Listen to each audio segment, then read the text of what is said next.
கடந்த 2020ஆம் ஆண்டு தற்கொலை செய்து கொண்ட நடிகையும் விஜேயுமான விஜய் சித்ரா அவர்களோட தந்தை இப்போ இறந்துட்டாங்க அப்படின்ற ஒரு செய்தி தான் வெளியாகி இருக்கு. என்ன அப்படின்றது முழுமையா இந்த வீடியோல நம்ம பார்க்கலாம்.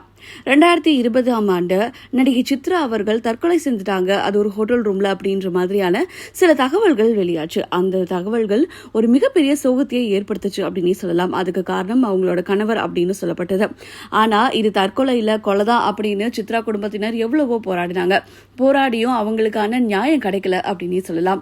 அதனால நீண்ட மன உளைச்சல்ல இருந்த சித்ரா அவர்களோட தந்தையான காமராஜ் அவர்கள் இப்போ தன்னோட மகளோட துப்பட்டாவிலேயே தூக்கு போட்டுக்கிட்டதா சில செய்திகள் வெளியாகி இருக்கு. இந்த ஒரு செய்தி தான் ஒரு மிகப்பெரிய அதிர்ச்சியை சித்ரா அவர்களோட குடும்பத்துக்கு ஏற்படுத்திருக்கு அப்படின்னே சொல்லலாம்.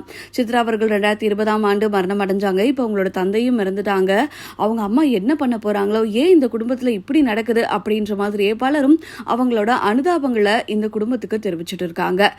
மகளோட நினைவால நினைச்சு அவங்க போன இடத்துக்கே மகளோட துப்பட்டாவிலே தூக்கு போட்டுக்கிட்டாங்க அப்படின்ற இந்த ஒரு தகவல் தான் ரொம்பவும் சோகத்தை ஏற்படுத்தியிருக்கு.